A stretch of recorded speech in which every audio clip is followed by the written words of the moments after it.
Oi, gente do bem. Vamos apoiar as publicações da Fundação Bezerra de Menezes? É só curtir, se inscrever no canal, ativar as notificações e compartilhar com os amigos. Simples assim.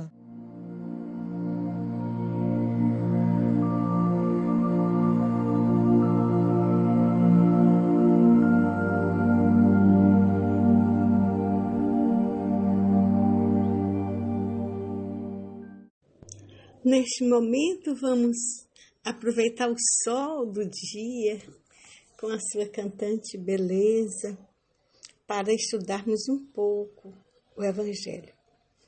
Muitas pessoas estão já terminando, vamos dizer, seus dias de maior isolamento.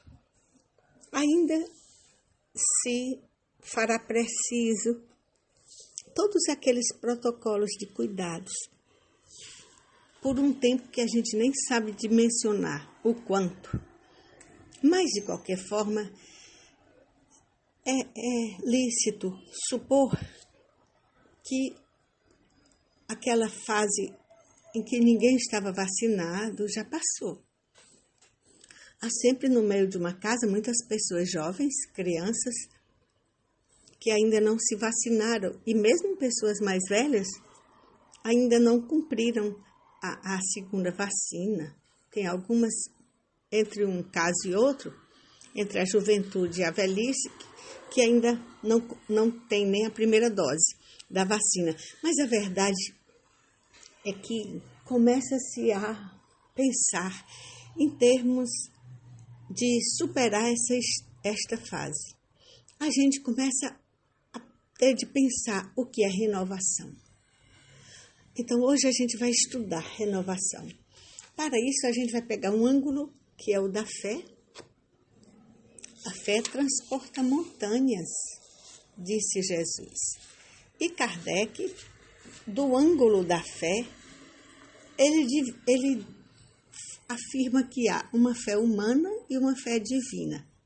A gente já trabalhou muitas vezes aqui, só que agora a gente vai trabalhar nessa angulação aí da nossa renovação. Vamos ver já por quê. Então, vamos pedir à espiritualidade amiga que nos auxilie a discernir, a refletir sobre esta nova etapa que vai começando.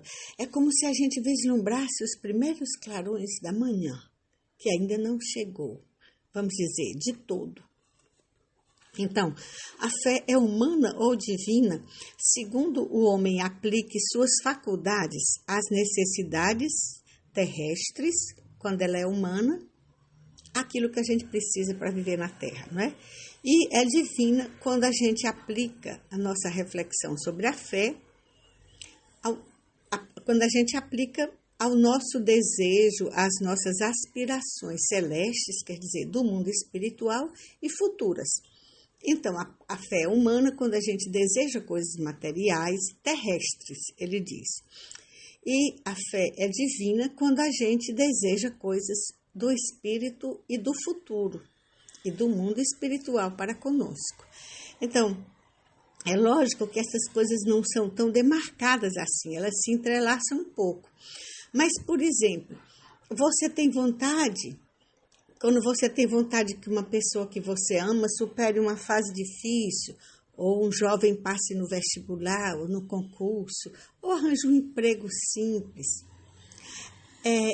você pode, ou entre num curso, não é? Ou trabalhe numa área que nunca trabalhou, abrindo seu coração para novas coisas. Então, você lutar por isso, ou desejar isso e ter fé que vai conseguir, é uma fé humana, porque é uma fé nas coisas terrestres, nas suas potencialidades, para lidar com as coisas terrestres. Isso não quer dizer que o objetivo não seja também sua evolução e tudo, não é? Mas a verdade é que não deixa de ser um desejo de coisas terrestres. Então, essa fé é humana. Seria celeste ou seria divina? Quando? Quando a gente deseja coisas espirituais. Por exemplo, que uma pessoa que a gente ama compreenda mais as razões espirituais da sua vida. Que uma pessoa que a gente ama possa dar um perdão que lhe parece difícil. Que uma pessoa que a gente ama possa ter mais confiança em si. E tudo isso que a gente está dizendo com relação às pessoas que a gente ama, a gente pode dizer com relação a nós mesmos. Que a fé é divina quando a gente pensa em que pode dar um perdão que nos parece difícil, que pode esquecer de coisas graves que nos fizeram e que às vezes dói muito lembrar. A gente pode esquecê-las ou pelo menos dar um perdão incondicional. A gente pode também dizer que é uma fé divina, a gente ter forças para recomeçar do ponto de vista espiritual, de um novo ponto na nossa vida, com mais clareza do que podemos fazer em benefício do próximo e da nossa vida espiritual. Então, postas essas coisas, a gente vai ver hoje, nos Mensageiros, o capítulo 1 sobre renovação. É tão claro esse capítulo e tão útil para todos nós, de vez em quando lermos. É André Luiz refletindo, é como se fosse um monólogo. Imagine você está assistindo uma peça de teatro, apagaram-se as luzes e tem um médico que está no mundo espiritual, não está mais na Terra, e está refletindo sua vida na Terra antes, sua vida no mundo espiritual ajudando sua família e sua vida agora com vistas a uma renovação, ou seja, olhando para um trabalho espiritual que vai fazer e que poderá ser muito alentador, poderá dar-lhes muitas esperanças e alegrias. Então, ele diz assim, quando eu me desliguei, vou colocar como se fosse nesse monólogo, vou colocar o texto nesse monólogo, ao mesmo tempo que estou lendo. Quando eu me desliguei dos laços que me prendiam às atividades terrestres, teve uma hora que o entendimento elevado me alegrou, me felicitou o espírito. Aí ele disse, essa libertação das mazelas da terra, eu estava engolfada nos meus pensamentos, nas minhas lutas da terra. Me libertar disso não foi uma coisa de imediato. Me custava muito, sobretudo, isso ele só foi ver lá, abandonar a paisagem doméstica. Quer dizer, ali na minha casa eu era o Senhor, ele disse. Abandonar isso era muito difícil para mim. Quando eu fui visitar minha família, isso ele vai deixar implícito, a gente vai deixar claro. No filme, quem viu, André Luiz, que era esse médico que tinha tido um nome na terra, tinha uma família relativamente rica, até um pouco mais do que o normal rica, né? Ela,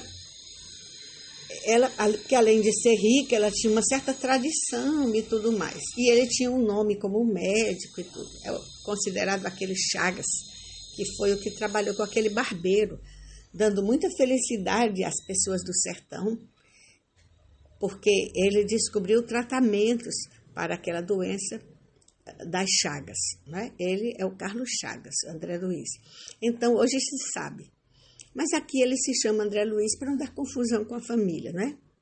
Então, ele disse, antes, eu ficava inquieto, porque eu percebi que ele disse que a esposa dele já estava com outro e os filhos dele queriam se esquecer dele. Na verdade, tinham muitas queixas dele. Então, ele disse que isso inquietava o coração, ele estava incessantemente sofrendo. Mas agora, depois de um tempo em que ele passou a ser um operário do seu lar, onde ele era o dono e o senhor, que era o seu lar da terra, ele lá no mundo espiritual pediu para ajudar como um simples operário. Operário quer dizer uma pessoa que não é mais o senhor do lar. As pessoas nem o viam, ele era um espírito que vinha com o corpo espiritual para a terra, ajudar sua família. Então, ele ainda conseguiu fazer isso largo tempo. Quando ele viu que a esposa dele estava completamente identificada, como ele disse, quer dizer, apaixonada e levando a vida bem com o novo amor e o novo marido, né? o novo amor ou o novo marido, e os filhos, cada um já engajado nas suas atividades da terra, ele se sentiu, ele não diz esse nome, inútil, ali naquele lugar, mas ele sentiu-se que, assim, já estava fazendo aquela ajuda quase no automático, porque já tinha ajudado substancialmente. As pessoas já estavam vivendo o que deviam viver com relação a assumir sua própria vida e deslanchar suas tarefas. Ele já começava assim a pensar, isso vai se renovar como? Que é o que a gente vai começar a pensar agora, num período em que a pandemia deixa uma determinada fase, vamos dizer assim, e entra em outra.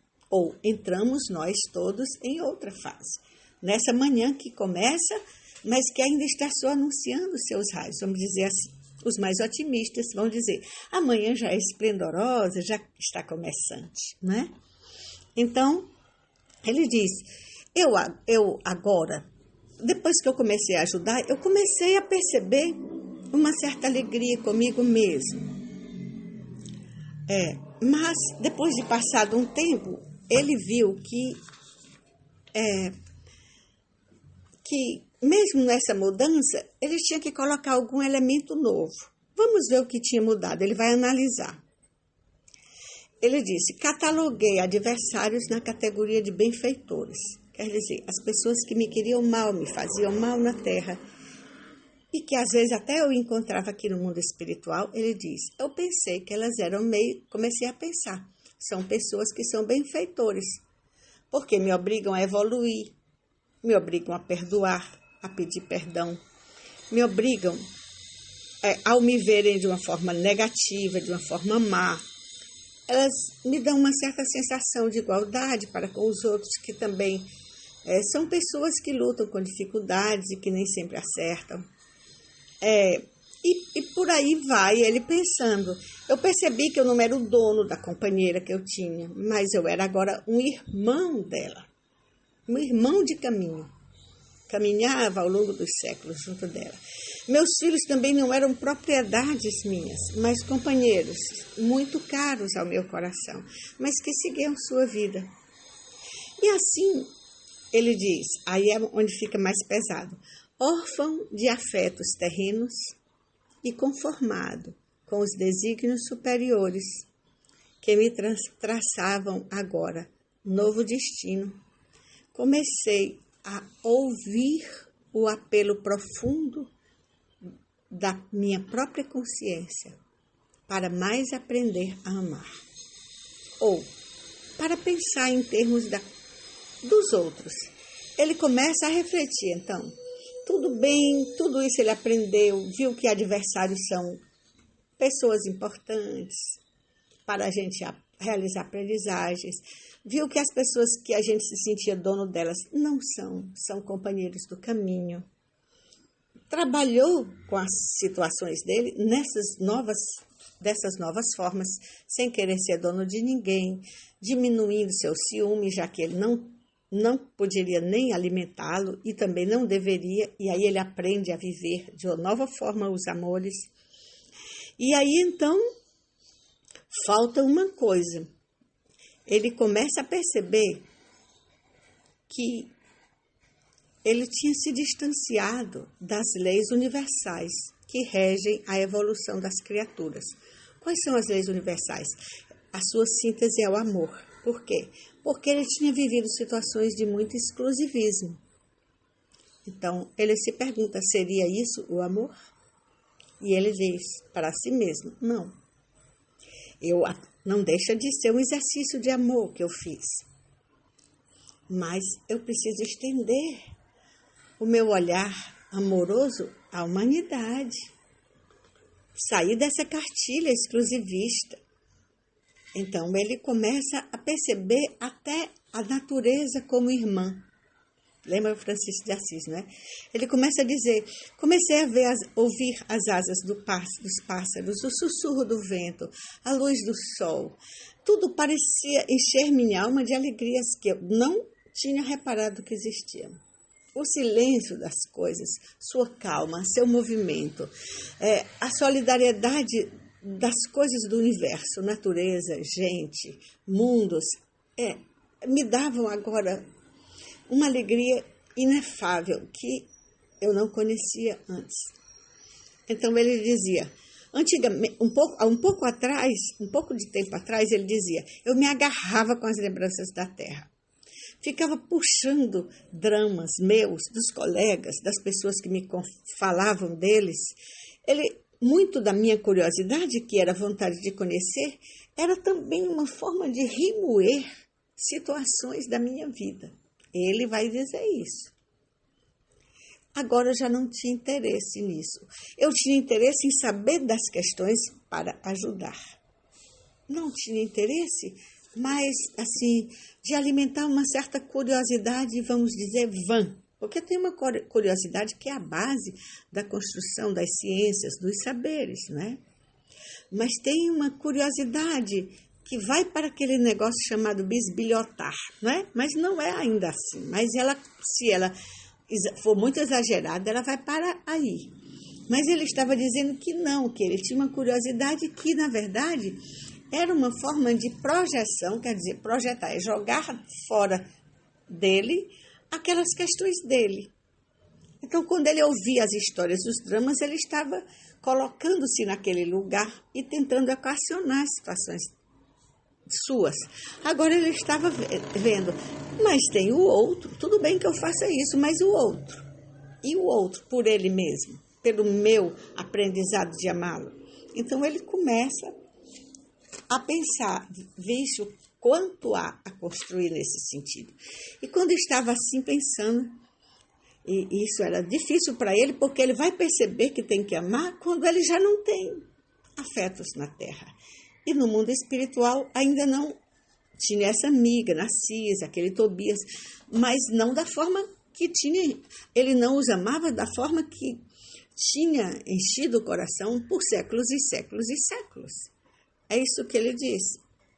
Ele compreende também as formas de amar exclusivistas, com ciúme demais, com possessividade, voltada para aquele grupo muito intensamente. São formas que ocuparam o coração dele, e aí a gente diz da gente, por os séculos para trás, porque o espírito não regride, e a gente ainda não sabe isso. Então, ocuparam muito seu coração, não é de repente que ele ia mudar. Então, aquela sensação de orfandade, que ele estava órfão de afetos terrenos, como é que ele ia resolver? A Narcisa, a amiga dele, enfermeira, percebeu e disse, André, quando a gente está nessa fase, lembre-se de meditar no Evangelho de Jesus. Ele nos dá a guia. Veja, com ele você vai entrar na alegria de compreender a harmonia das coisas, o movimento do universo. E vai abandonando aos poucos suas criações afetivas mais caprichosas. Vai ficando disponível para aprender com novas alegrias, novas experiências. Mas uma coisa eu lhe aviso, os espinhos do tédio podem se abeirar de você agora. Por que ela disse isso? Porque ela disse, seu coração é uma... Por quê? Porque você passou séculos e séculos enchendo a taça do seu coração com determinadas formas de amor, que são bastante exclusivistas, inferiores, possessivos, vamos dizer assim, embora tenham todos esses amores tenham valores, isso não se nega. Mas ele queria mudar, ele já não tinha como alimentar isso. Inclusive era um princípio de realidade mudar. Aí ela disse, pois esvazie esses sentimentos, essas formas de amar antiga, esvazie da taça do seu coração e beba a alegria das novas experiências, enchendo sua taça, a taça do coração, de novos sentimentos, experiências, razões, reflexões. Aí então ele percebeu que ela tinha ido justo no ponto fundamental. Aí ela continuou, André, ele começou a chorar. Aí a Narcisa disse que era a enfermeira amiga dele, que tinha sido, vamos dizer, chefe dele, porque ele começou trabalhando, ajudando na limpeza, no cuidado com os pacientes, na conversa com um com o outro. E depois é que ele vai, não agora, trabalhar como médico, ou se encaminhar para isso. E ela, como coordenadora dele, passou a ter um laço muito bonito de afeto com ele, a Narcisa. Mas ela disse, eu não vou poder... vamos ver o que vai acontecer. Ela diz assim, André, encha sua taça, a taça dessas suas formas de amar, nas águas agora diferentes, nas águas eternas daquele que é o doador divino, o Cristo. Além disso, André, todos nós somos portadores da planta do amor de Cristo nos nossos corações. Somos portadores. Quer dizer, em períodos como que você atravessa, ela diz, há mais facilidade para nos desenvolvermos com êxito se soubermos aproveitar as oportunidades. Se você ficar com os raciocínios ligados nas formas antigas, você vai perder a chance de despertar para novos sentimentos, novas aquisições, novas lições que o Mestre preparou para você, como prepara para cada um de nós. Expressões desconhecidas de inteligência, de afeto, de arte, de amor, vão povoar a sua vida se você se abrir para isso. Quando crescemos para o pensamento de Cristo, nossos conhecimentos e sentimentos também tendem a crescer. Ele continuava chorando. Aí ela foi mais clara. Vamos fazer o bem, meu caro, ela diz. Encha seu cálice com o bálsamo do amor divino e distribua. Já que você percebe que há uma alvorada nova, há uma manhã nova, caminhe confiante para o dia. E disse assim, olha, você tem trabalhado bastante aqui nas câmaras de retificação, que é o lugar primeiro que as pessoas que desencarnavam iam, ainda muito atormentadas, gritando por sua família, algumas ainda com a mesma doença que desencarnaram, era um lugar assim meio, bastante assim, parecendo uma enfermaria de emergência.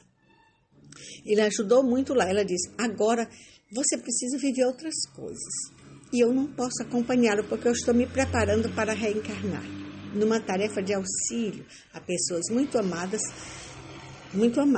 Eu, há muito tempo, me preparo para isso, no trabalho aqui.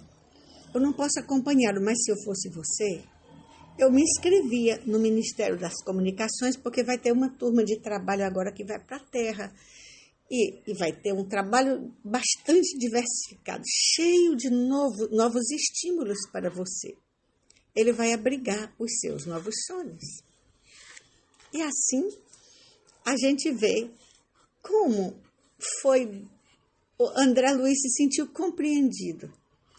Veja, a pessoa, quando ele procurou emprego, ele não sabia que aquele emprego humilde tinha lhe garantido a coisa mais importante na vida dele, que era a guia desta pessoa extraordinária que era a Narcisa, a enfermeira que ia coordenar seu trabalho.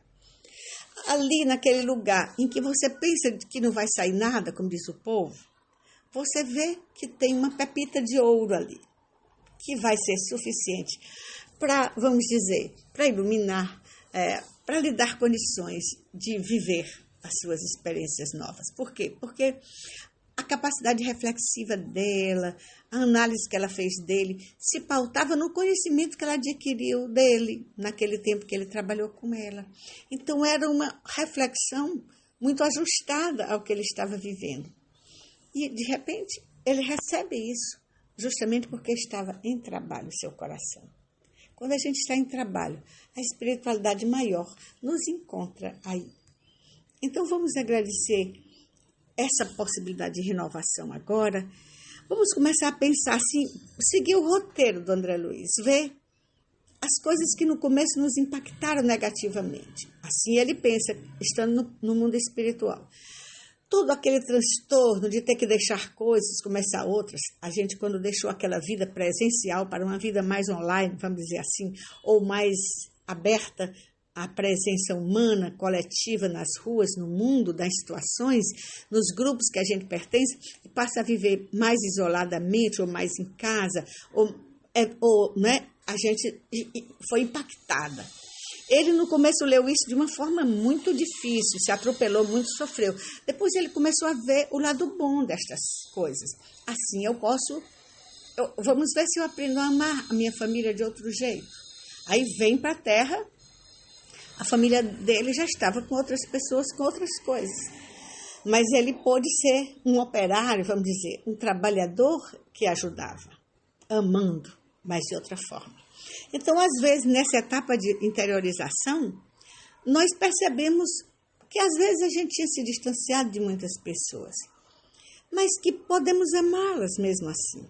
E até ajudá-las, mesmo espiritualmente, com preces, com gestos, com pequenas coisas, pequenas luzes do caminho.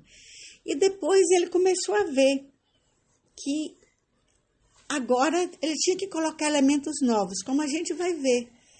E nesta hora ele viu que tinha que realmente deixar, sobretudo, formas de amar antigas.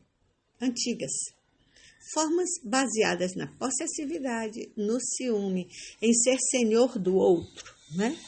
Isso ele viu que eram formas que já não tinham sustentação na sua própria consciência, que crescia. Então, ele passa a pensar. Primeiro, ele fez o exercício dando essa ajuda para a família dele, sem mais ser o dono do lar, vendo a esposa com outro marido, vendo os filhos sem lembrarem dele, e ele ajudando. Depois isso começou a ficar assim, pronto, agora foi resolvido. E você, André, vai voltar para quê? Vai deixar que o tédio se instale, matando essas florações do bem na sua vida neste momento? Aí ele começa a refletir. E é aí que ela vem como amiga, como uma pessoa que tinha uma gratidão profunda pelo trabalho dele, e até um afeto também. Ela começa a dizer, renove as taças do amor, quer dizer, as formas de amor com que você enchia seu coração. Encha com as novas experiências, com novas formas mais generosas, mais abertas, mais altruístas, mais coletivas para amar. Encha com isso, sem tanto exclusivismo. Então ele começa a ver. Mais adiante ele diz, acho que eu nunca tinha mesmo pensado o que era o amor. Porque aquilo que eu achava que era tudo, era um bom começo, mas estava longe de me deixar perto do que o Cristo ensina. Então, vamos pensar um pouco. Aí, depois disso, ele começou a procurar, ele vai procurar experiências para alimentar essa nova reflexão dele, esse novo momento da vida. Porque não adianta só dizer, eu queria isso, se a gente não vai buscar no plano do real experiências concretas que possam nos alimentar nestas novas intenções. Nem que a gente vá devagar, vá mirando os sonhos e fazendo um pouquinho de coisa aqui ou ali. A gente tem visto que não é a quantidade que muda a gente, é a qualidade do nosso exercício amoroso, do nosso exercício de trabalho no bem, que nos modifica. Então, vamos ficar por aqui, agradecendo à espiritualidade amiga essa possibilidade de construção da fé divina. Porque nesta hora, a gente vê que o André avaliou o que ele pode vir a fazer, do ponto de vista espiritual, e que será uma nova forma de amar. Então, ele pensou todo o tempo dentro de parâmetros do que a gente chamaria fé divina, quer dizer, a fé nas coisas futuras, nas coisas celestes, nas possibilidades do bem no seu coração, nas florações da sua vida espiritual. Então, ele estava fazendo um exercício de aprendizagem sobre a fé divina, certo? Vamos ficar por aqui pensando um pouco nesta manhã que se anuncia. Muita paz.